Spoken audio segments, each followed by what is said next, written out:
ይጃሉ የመጀመሪያው አሁን በዚህ ሰዓት ይጠቅመናል። ድሮም ይጠቅማቸው ነበር ነገስታት። ለምሳሌ በጣም ከባድ ዝምድና ለምሳሌ ኃይለኛ ጦርነት የተዋጉ አካላት ስምምነት ሲፈጥሩ የአንደኛው ንጉስ ሴት የአንደኛው ነገስታቸው ብዙ ያገቡት ለዛ ነው። በጣም የጎሳ ስምምነትን ያስተካክላሉ። ሜሬጅ ከባድ ቱል እንዳለው ዛሬም ላይ ነው የምትመልክ። ዛሬም ላይ ለምሳሌ አሜሪካ በጋብቻ ትሰጣለች። ግን አሁን ትራምፕ ለምሳሌ ማስቆም የፈለገው መወለድ ነው። ጋብቻን አላስቆመም። ማግባት አግብተሽ አሜሪካ ሊሆን ይችላል ትችያለሽ። ኢትዮጵያውን አትፈቅደው። ትራምፕም እንደዛ አሜሪካ እንደዛ ማድረግ ነው የሚፈልገው። ለምሳሌ እዛ ተወልሽ እንዳታይ በበረዝ መቆም አለበት ነው ያለው። ግን በሜሬጅ ግን ማን የትኛውም ሀገር ላይ ሜሬጅ ይፈቅዳል። ለምን ካልሽ ሜሬጅ ዩኒቲ ነው የሚያሳየው። ስለዚህ ሰዎች ነገስታት፣ ባለስልጣናት እናንተ አሁን ሁለት ሲባል የሆነ ሴክሹዋል ነገር ብቻ ይመጣላችሁ። እኔ ለምሳሌ ፖለቲካ ሀሳብ ይመጣልኛል። ለምሳሌ መትራ አሁን ሁለት ባገባ አሁን አብዱከሪም አንድ ሩሲያዊ ሴትና አንድ አሜሪካዊ ሴት ባገባ ነው አብዱከሪም ለሴክስ ብሎ ያገባው ካልሽ ዩ አር ስቱፒድ። እሺ ለዛ አይደለም። ሶስተኛ ዓለም ጦርነት ሴፍ ሆናል። የመጀመሪያው ፖለቲካል ሚሽን ይኖረዋል። ከዚህ ቀደም ያሉት ሰዎች ደግሞ ለነገስታት ያን ይጠቀሙት ነበር። ይሄ የመጀመሪያው ፖይንት ነው። አንደኛ ነጥብ ይሄ ነው። ከባድ ቱል ስለሆነ ይሄ አንድ ስፒሪት ነው። ልትከራከሩላችሁም ድሮ የቃሰን ዛሬም ያለ ነው። ሜሬጅ ያዛምዳል። ሜሬጅ ዛሬም ድሮ የነበሩት የጎሳ ጦርነት ሲኖር ይዛመዱበት ነበር። ከአንድ በላይ አግብተው ነው እሱ ጀዝባ ሰው እኮ አያገቡም። ለምሳሌ የሆነ ሀገር ንጉሱ የሆነ ሲዝን ሲያገባ ከዛ በቃ ጦርነት አይፈጠርም። ማን ነው ልጁን ለመደብደብ ጎሳ የሚነሳው? ተጋቡ እኮ ኦልሬዲ ዘመዳማች ሆኑ። ሁለት ሶስት ባገባ ጦር የተለያዩ ጠላቶችን ፖለቲካል ኢንሹራንስ ሴቭ ያደርጋል። የመጀመሪያው ይሄ ነው። ዛሬም ላይ አንቺ እንደዛ ያው እንደዛ ባደርግ በቃ ብዙ ነገሮች ላይ አራት ባገባ አራት ሲቲዝንሺፕ ይኖረኛል። ማን ኢማጂን አስበሻል? አራት የተለያየ ዜጋ ብትሆን አሁን ለአራቱን ለሴክሹዋል ነው ያገባው አብዱከሪም ብትይ በቃ ተበላሽ። እሺ የመጀመሪያው ፖይንት ነው። እሺ የመጀመሪያው አስፈሽ እንድታቂም የመጀመሪያው ቱል ምንድነው? ፖለቲካሊ ትልቅ ዌፐን ስለሆነ ይሄን ያጅልኝ። እሺ አንደኛ በስተጂ ፖለቲካሊ ከባድ ቱል ነው። ዌፐን ነው። ከባድ ዌፐን ትልቅ መሳሪያ ነው። የመጀመሪያው ሜሬጅ ማለት ነው። በጣም ከባድ መሳሪያ ነው። ነገስታትን አጀዘባቸው ማለት እኮ ነው ሃይማኖቱ። እንደ አንድ ብቻ አግቡ አለ ማለት እኮ እንዴት ነው? ምን ሆነሻል እንዴ? ይሄ በጣም ጅልነት ነው። በጣም ብዙ ነገር ታገኝበታለሽ። አንድ አልሽልኝ ወደ ሁለተኛው ሳሊ እዚህ ላይ ክርክር ካለሽ ማስቀመጥ አልሰማውም ካለች እንግዲህ የለኝም። እያወራህ ነው፣ ሀሳብህን ነው እየገለጽ ያለኸው። ሶ አይ ሪስፔክት ዳት የምትገልጽበትን መንገድ ሪስፔክት አደርጋለሁ። ነገር ፋክቹዋል ነው አልጣሽ፣ ፋክቹዋል ነው እየነገርከኝ ነው እየሰማሁ ነው። ገባኝ አልጣሽ። ከበርዝ እንደሚበልጥ ነገርኩሽ። ከበርዝ ይበልጣል። ከመወለድ ሁላ የሚበልጥ ነገር ጋብቻ ከመወለድ አልኩሽ እኮ በቃ ኢትዮጵያ መተሽ ብትወለጂ ዜግነት አታገኝም። የሌላ ሀገር ዜጋ ብትሆኚ ግን ብታገኝ ታገኛለሽ። ጋብቻ በጣም ከባድ ቡቱል ነው።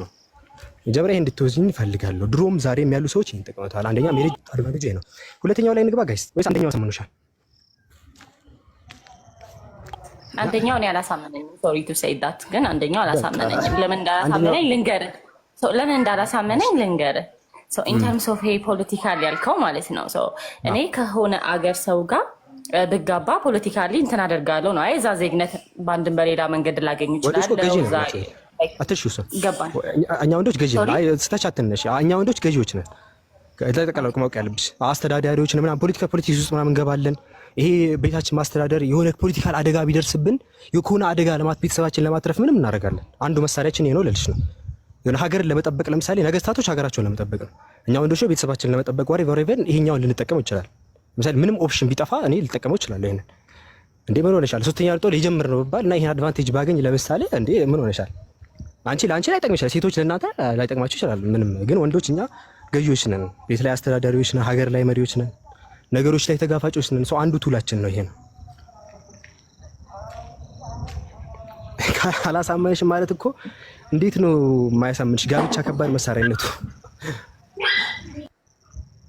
ተርምስ ኦፍ ፖለቲካል ነው። አላሳመነኝም እያልኩ ያለውኝ ሁለተኛው ልጅ አይ ይሄኛው እንደ ምክንያት ይወሰዳል ማለት ይገባል። እንደ ምክንያት ይወሰዳል። ምክንያቱም we have ሂስቶሪካል ማስረጃዎችን ማስጣት እንችላለን እኮ ነገስታት ያን በፖለቲካል ምክንያት ሲያደርጉት ነበር። በጣም በርካታ ሀገራት ያደርጉ ነበር።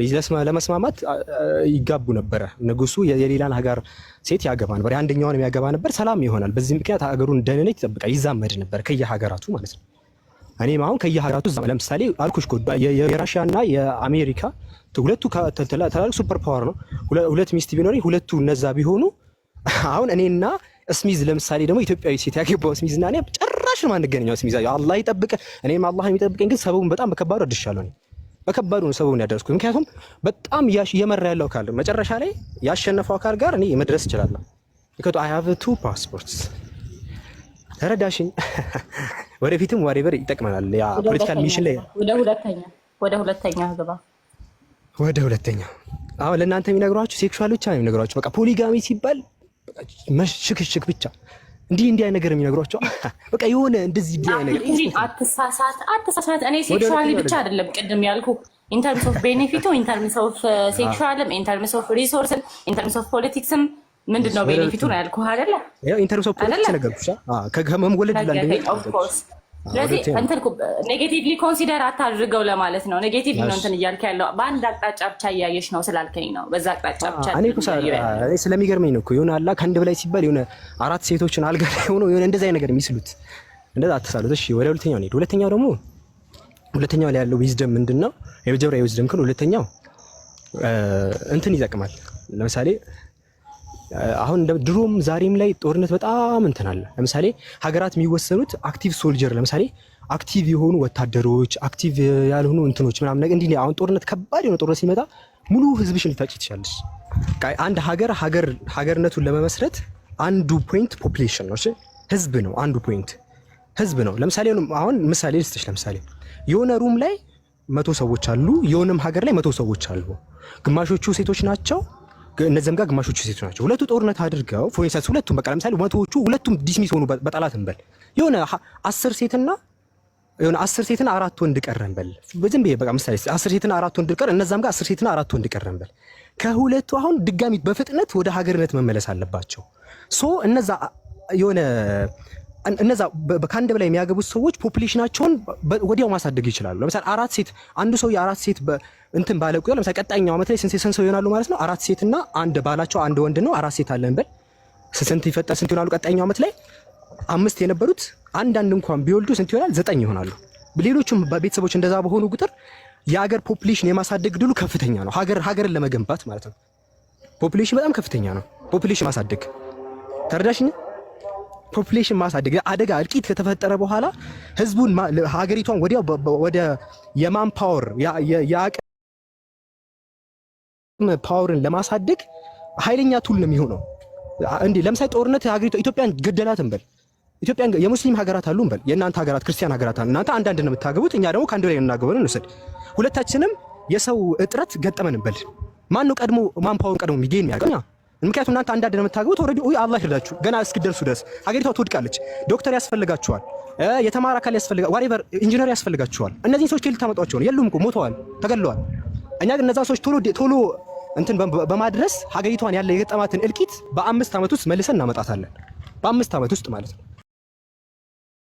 እናንተ ግን ያው አንዳንድ ስለምታገቡ ያው ማጋብቻ ሲባል ያው ሴክሹዋል ነገር ብቻ ስለሚመጣላችሁ ወድቃችሁ ትቀራላችሁ።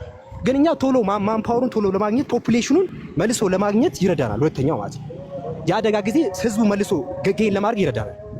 ተረዳሽ? የሰው ቁጥር በጣም አስፈላጊ ነው። የት ልትታከሚ ነው? ዶክተሮች እንዳለ ሞቱ፣ እንዳለ አለቀ። አዋላጅ ሰው ያስፈልጋል። ልትታከሚበት ሚሊተሪ ወታደር ያስፈልጋል። ህዝቡ በአጠቃላይ በጦርነት ሞቷል። የቀረው 50 ሰው ነው። እነዛን 50 ሰዎች ከአንድ በላይ ካላገቡ በቃ እንግዲህ ውስጥ በአንድ ዓመት ውስጥ ስንት ነው? 100 እንትን ይሄ አንዳንድ ስለምትጋቡ በጣም አደገኛ ነው የሚሆነው። በጣም አደገኛ ነው የሚሆነው። ስለዚህ ድሮም ያሉ ሰዎች ዛሬም ላይ ያሉ ሰዎች ይሄን ቢጠቀሙት ማን ፓወር የሰው ልጅ አቅም አያጥርሽም። ገባሽ? ሁለተኛ ፖፑሌሽኑን ቀድሞ ለመጠገን አደጋ ሲደርስ ፖፑሌሽኑን ለመጠገን ይረዳል። ሁለተኛው ፖይንት ይሄ ነው። 10 ነግሬሻለሁ እንደዚህ ግን ሁለቱ ይበቃሻል። አዛንት ባለ መግሪ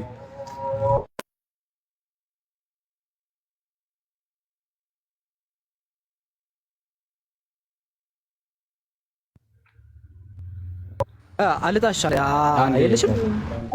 አንተ ሚዩት ሆነ ነበር። አይ ቲንክ ሚዩት ሆነ ነበር። እኛ ጋር በቃ እንደዛ ነው ስልሽ እኛ ከአንድ በላይ ማግባት የሚባለው ነገር በጣም ከባድ ነው። ገባኝ። ኢንተርምስ ኦፍ ፖፑሌሽንም እንትን አደረክልኝ እና የሰው ቁጥር ለመጨመር ማለት ነው። ሰው ቢሞት ቢያልቅ ምናምን። ስለዚህ እኛ ብዙ አግብተን ብዙ ወልደን ፖፑሌሽናችንን ህዝባችንን እናበዛለን ምናምን የሚለውን ነገር ነው ኮንሲደር ያደረግከው እና ሰው ጦርነት ባይኖር ላይክ እንደዚህ ተዋልደህ የሚመጣውን ኮንሲኩዌንስ ሳይታል። አዎ ጦርነት አሁን አንተ መች ነው ያሌለበትን አመት እባክሽን ይሄኛው የመቶ ክፍለ ዘመን ላይ ጦርነት አልነበረም ብትይኝ እስቲ አንድ ነገር የትኛው ክፍለ ዘመን ፎርሰስ አንድ ነገር ይስ በነበረበት ጊዜ አይሁዳውያን በሮማ ግዛት ውስጥ ነበሩ። መውጣት ይፈልጉ ነበር። እስቲ እዛ ጋር ማንፖር ያስፈልጋል። ጦርነት የሌለበት ዘመን አለ ያሌለበት ዘመን።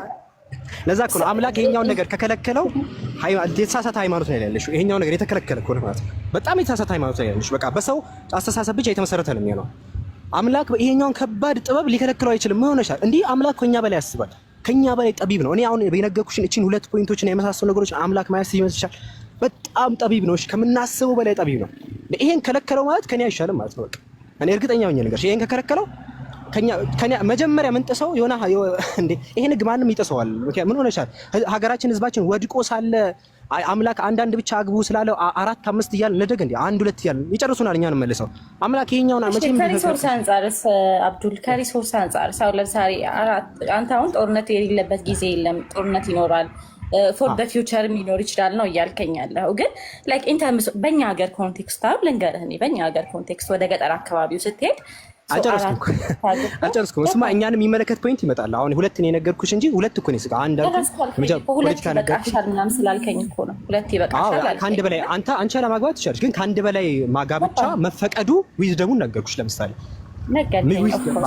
አሁን አንድ በላይ ጋብቻ መከልከል የለበትም ሚለው ላይ ማጥፋት አለብሽ። ሊፈቀድ ግዴታ ይገባል ሚለው እንስማማን። እኛንስ ይመለከታሉ ታዲያ እዚህ ውስጥ ያሌለንበት ሚለው ላይ ደግሞ ይመለከታል አይደለም እኮ ጥያቄ ያለው። እሺ ቃም ተባለሽ ሳላለ ምን ሰው እሺ ቀጥሎ በቃ እኛ ጋር ሰላት አለ።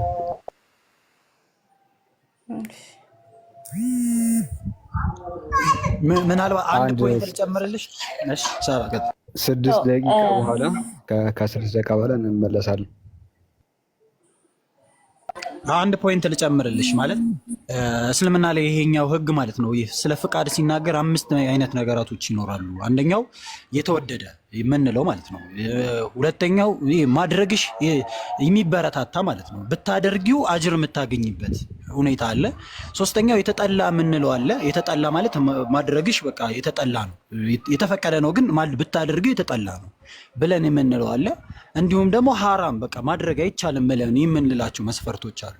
ከነዛ መካከል ይሄ መስፈርት የሚይዘው መክሩክ የሚለው ነው ማለት ማድረግሽ የተፈቀደ ፍቃድ ነው ግን የሆነ በማድረግሽ ምክንያት የሆነ የምታገኘው ሌላ እንትን አሁን ቅድም እንዳለው እሱ በዘረዘረልሽ መንገድ ለምሳሌ አግብታ የፈታች ከሆነች እሷን ስታገቢ አጅር ልታገኝበት ትችያለሽ።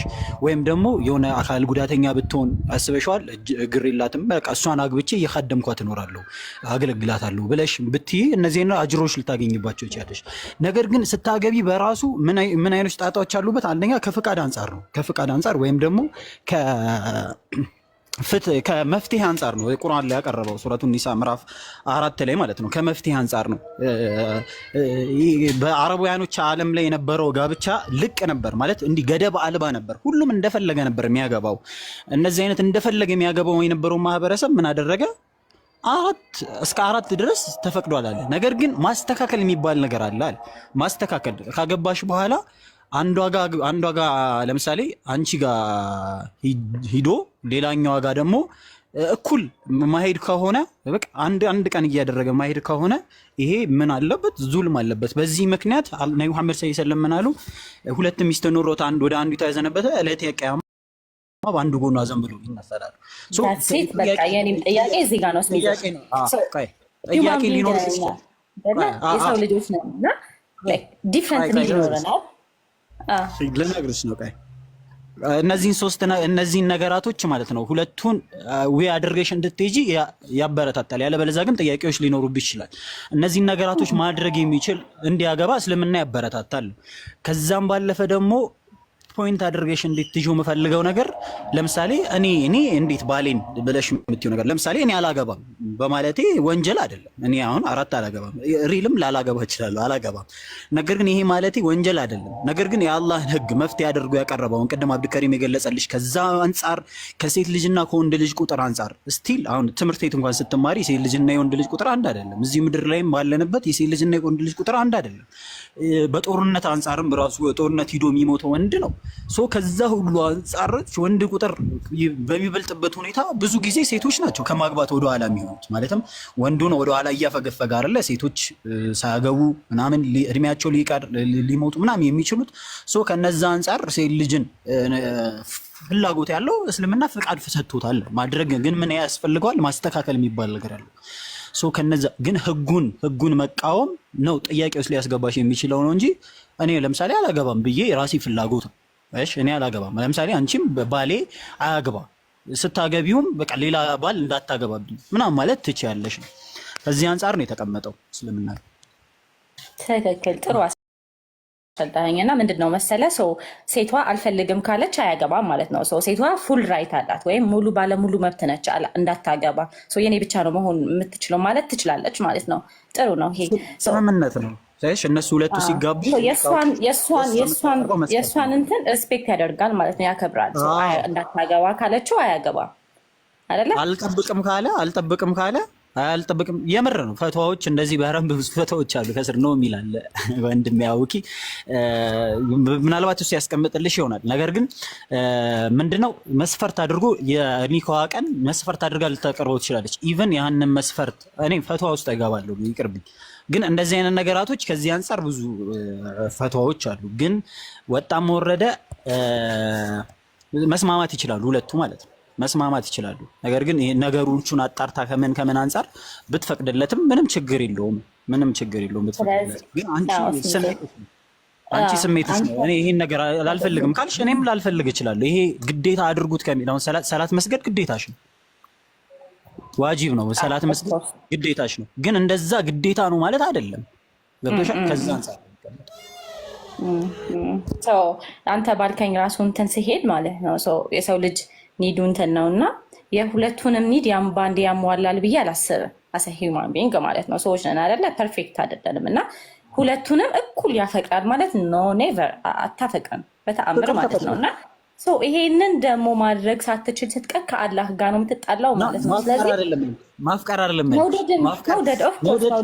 ማፍቀርማ አንቺ ልጆችሽ ልጅ አለሽ እኮ ከልጆችሽ መካከል እኮ አንዱን አብልጣሽ ልትወጂ ትችላለሽ። ይሄ ፍቅር ተፈጥሯዊ ነው። አንዱን አብልጣሽ ልትወጂ ትችላለሽ። ለምሳሌ የመጀመሪያ ልጅሽ ስትወልጂው መስዋዕትነት ከመክፈልሽ አንጻር ይሄ ልጅ ሰውለው ከዚህ አንጻር በቃ ብዙ ለሱ የበለጠ እንትን ሊኖርሽ ይችላል እንኳን በሚስቶች መካከል ማለት ነው።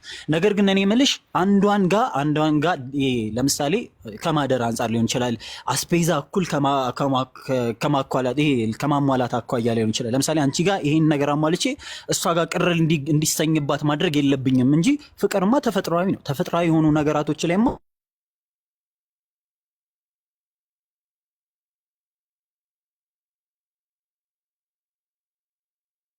ብሎ ይሰማል ድምጼ።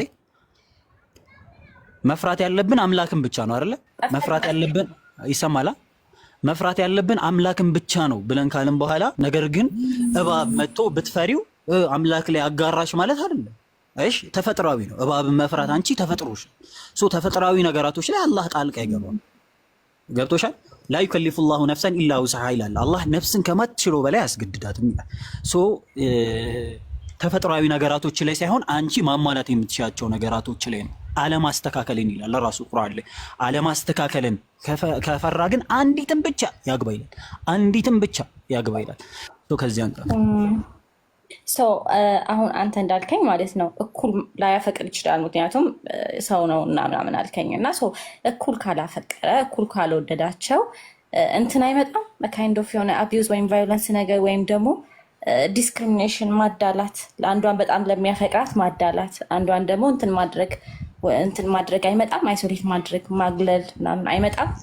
በነገራችን ላይ ማለት ነው ይሄን ፖይንት ሁሌ ነው ማነሳው። ማለት በጣም ነው የምወደው ማለት ይሄ ፍቅር ተፈጥሯዊ ነው የሚለው ነገር ክርስቲያኖች ላይ ጥያቄ አድርጌ ከማነሳቸው ፖይንቶች መካከል ይሄ ነው። ለምሳሌ እናንተ ጋር 3 አካላቶች አሉ ተብሎ ይታመናል ከስላሴ መካከል። ሶስቱንም እንዴት ነው ልታስተያዩት የምትችሉት? ምክንያቱም እኛ ሰዎች ከመሆናችን አንፃር ሶስቱንም እኩል እንዴት ነው ልታዩት የምትችሉት ብዬ ወላሂ ሁሌ የምጠይቀው ጥያቄ ነው። በጣም ከሚገርምሽ ሁኔታ እንኳን ሚስቶች ላይ አይደለም አሁን ከተፈጥሮ አንፃር አምላክ አንድ ነው። በቃ እሱን በብቸኝነት ታመልኪዋለሽ፣ ጸሎትሽን ታቀርቢያለሽ፣ እሱን ብቻ ትገዣለሽ። ነገር ግን ያ እኔ ሁሌ ነው ማነሳው ነው ብለሽ ሁሌ ነው ማነሳው። የሰው ልጆች ከመሆናችን አንፃር እንዴት ነው 3 አካላቶችን እኩል ልንገዛ የምንችለው? ኢየሱስም ስላለ ነው ባይዘው ሉቃስ ወንጌል ምዕራፍ 16 ላይ ለሁለት ጌቶች መገዛት የሚቻለው ባሪያ አንድም የለም። ወይ አንዱን ይንቃል ወይ አንዱን ይጠላል። ወይ አንዱ ይጠጋና ወይ አንደኛውን ይንቃል። ለገንዘብና ለአምላክ መገዛት የሚቻለው የለም ይላልና ይሄ ትክክለኛ አባባል ነው፣ እረዳዋለሁ። ግን ምንድነው መሰለሽ አሁን ከተፈጥሮ አንፃር ከሆነ ለምሳሌ አንዲትን ብቻ አግብተሽ በመካከላችሁ መካከል የሆነ ሳለ መሰላቸት ሊመጣ ይችላል። ገብቶሻል? መሰላቸት ሊመጣ ይችላል። መጠላላት ሊመጣ ይችላል። ገብቶሻል? ተረድተሽኛል? መጠላላት ሊመጣ ይችላል። አንድ ላይ እንኳን ሆነሽ ማለት ነው። አንዲትን ብቻ አግብተሽ ግን አላህ Subhanahu Wa Ta'ala ምን ይላል መሰለሽ?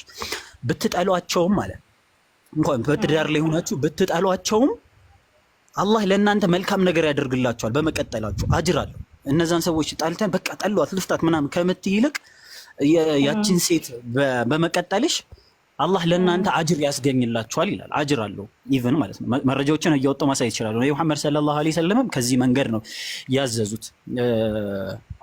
አንድ ሙስሊም ወንድ ሙስሊም ሴትን አይጠላ፣ አንደኛውን ጎን ቢጠላ አንደኛውን ጎን ደግሞ ሊወድላት ይችላልና ብለው ነው ያስተማሩት። እና ከዚህ አንፃር ብትመለከች የተሻለ ነው። ግን ይሄ ስላሴው ፓርት ላይ አሁን ባነሳሽው መንገድ እኔ ክርስቲያኖችን የምጠይቅበት መንገድ ነው። ትክክለኛ ነው። በቃ ፍቅር ተፈጥሯዊ ነው።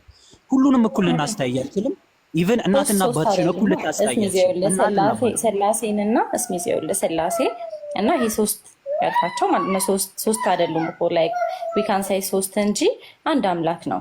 ሰው ግን ላይክ ሂውማን ቢንግ ግን ሰው ግን ማለት ነው ሶስት የተለያየች ማንነት ያላት ነች አይደል? ሶስት የተለያየ ማንነት፣ ባህሪ፣ ቢሄቪየር ብዙ ነገር ያላት ነች እና ሶስቱ አንድ ምንነት የላቸውም። ሶስት ሴቶች እንዴት ነው አንድ ምንነት ሊኖራቸው የሚችለው? ሰው ናቸው፣ ማንነታቸው የተለያየ ነው እንጂ እኔ ያልኩሽ ምን ለማለት እንደፈለኩ ልንገርሽ። ሰው ከመሆናችን አንጻር ነው። እኛም እኮ አሁንም እኮ እያልኩሽ አንድ ሰው አይደለ? እኔ አንድ ሰው ነኝ አይደለ? እንዴት ነው ሶስት ሚስቶችን ወይ ሁለት ሚስቶችን እኩል ሊያይ የሚችለው ነው ያልሽኝ? አሁንም እኮ እያነሳሁ ያለሁት አንድ ሰው ነኝ አይደለ? እኔ አንድ ሰው ነኝ። ሶስት አካላቶችን እንዴት ነው እኩል ላይ የምችለው? ይሄ እኔ ፖይንት ጥያቄ ነው። በነገራችን ሶስት አካላቶችን እንዴት ነው እኩል ይገዝ? 3% አትሉ? 3% ዋን ይስንሳ ያ ስላሴ እና ስላሴ ምንድን ነው? አንድ ሲሆን ሶስት ነው፣ ሶስት ሲሆን አንድ ነው። ያ 3% ዋን ኤሰንስ ተብሎ ነው የሚታመነው። ያ አንድ እኩል ስልጣን ያላቸው ኃይል ያላቸው እኩል ጸሎትን ሰምተው መመለስ የሚችሉ ኃያል አልማይቲ ጋድን እንዲህ ሶስት አልማይቲ ኃያል ኤልሻዳይ እንግዲህ ኦርቶዶክስ ኮንሽ እንደምታውቂው ስትሰግጂ ራሱ ኤልሻዳይ አብ ኤልሻዳይ ወልድ እያልሽ ነው የምትሰግጂው አይደል? እነዚህ ኤልሻዳይ የተባሉ ኃያል አምላኮችን እንዴት ነው እኩል ልትገዢ የምትችይው? ሰው ነኝ እኔ ሰው ከመሆኔ ጋር እንዴት ነው ሶስቱንም አስተያይቼ እኩል መገዛት የምችለው? ይሄ የሰው ልጅ ሊጠይቅ የሚገባው ጥያቄ ነው። የሰው ልጆች ጋር ግን ስትመጪ እናትና አባትሽን እኩል ማየት አትችይም። አንቺ እናትሽን ልታስበልጭ ይቻለሽ፣ አባትሽን ልታስበልጭ ይቻለሽ። እናትሽ ከዚህ አንፃር እናትሽን የበለጠ ልትወጂ ትችላለሽ። ይሄ ፍቅር ተፈጥሯዊ ነው። ነገር ግን አምላክ ጋር ስንመጣ ግን ይሄ ትልቅ እኔ በጣም ትልቅ ጥያቄ ነው በነገራችን ላይ። ነገር ግን ሚስት ጋር ስትመጪ ኢቨን እንኳን ብትጠያት ራሱ ማለት ብትቀጢ እንኳን በመሃላችሁ መሰላቸት ቢመጣ ያን ነገር ብትቀጢ ያን ነገር አልፈሽ ብትቀጢ አንዷንም ልትጠይ ትችላለሽ። ሁሉ ምንሽ አንዷን አግብተሽ በመሃል ልትሰላች ትችላለሽ፣ ልትጠያት ትችላለሽ ምናምን። ይሄ ያለ ነገር እንኳን ሁለት አግብተሽ ማለት ነው። እሺ ቀጢ። ወይኔ ውዱ እያደረኩ እየበረደኝ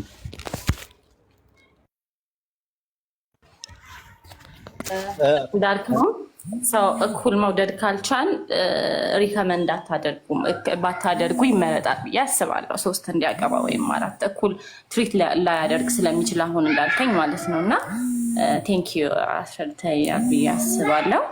ቴንኪዩ። ግን ከአምላክ ቅድም ያልከው አምላክ አንድ ስለሆነ ላይክ አብን ከወልድ ወልድን ከመንፈስ ቅዱስ አናስበልጥም። እንደዛ አስበልጠን አንወድም። ምክንያቱም አንድ አምላክ ብለን ሶስቱንም አንድ አምላክ ብለን ስለምናምን ማለት ነው። አዎ እነሱም እኮ አንድ ሚስት ናቸው። ሚስት ብለሽ ማለት እንደዚህ አይነት ፖይንቶች የሀብቱ ዲፍረንት እንትን አላቸው እኮ ሚስት ነች። ሚስት ቢሆንም ሶስቱም ሚስት ቢሆኑ ሶስቱም የተለየ ማንነት አላቸው፣ የተለየ ቢሄቪየር አላቸው፣ የተለየ እንትን አላቸው፣ የተለያዩ ናቸው እና አንድ ልታደርጋቸው አትችልም አይደለ? ሶስት የተለያየ ኢንተርምስ ኦፍ ቢሄቪየር ራሱ ባህሪ ራሱ ማኔጅ ማድረግ ይከብዳል ብዬ ነው የማስበው። ኢንተርምስ ኦፍ ቢሄቪየር ራሱ ማለት ነው እና አንድ ናቸው ብዬ አላስብም። አንድ አምላክን ሶስት ማንነት በስላሴ ሀሳብ ስንሄድ ግብር ይባላል።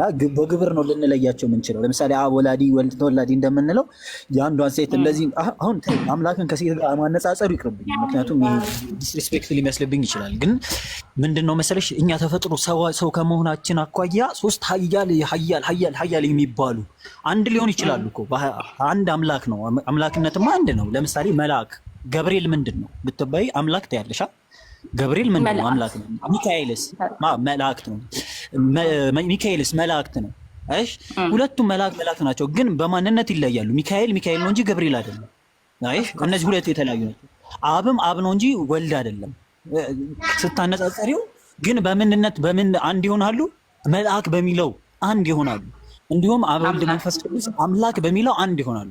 እሺ አንድ ነው የሚለው ከዚህ አንጻር ነው እንጂ ራሳቸውን የቻሉ ሀያል አምላኮች ናቸው። አልማይቲ ጸሎትን ሰምቶ መመልፈጽም የሚችል ሀያል አምላክ ካልሆነማ አምላክ አይደለም ማለት ነው። አንዱ ጸሎትን ሰምቶ መመለስ የማይችል ከሆነ ያንቺን ጸሎት ሰምቶ መመለስ የማይችል ከሆነ አምላክ ሊሆን አይችልም። ስለዚህ እነዚህ ሀያል የሆኑ አምላኮችን እንዴት ነው ሶስቱንም እኩል አይተሽ ልትገዢ የምትችይው? ይህ እኮ ኢየሱስም የተናገረው ነው ብዬሻለሁ። አንድ ባሪያ ሁለት ጌቶችን መገዛት የሚቻል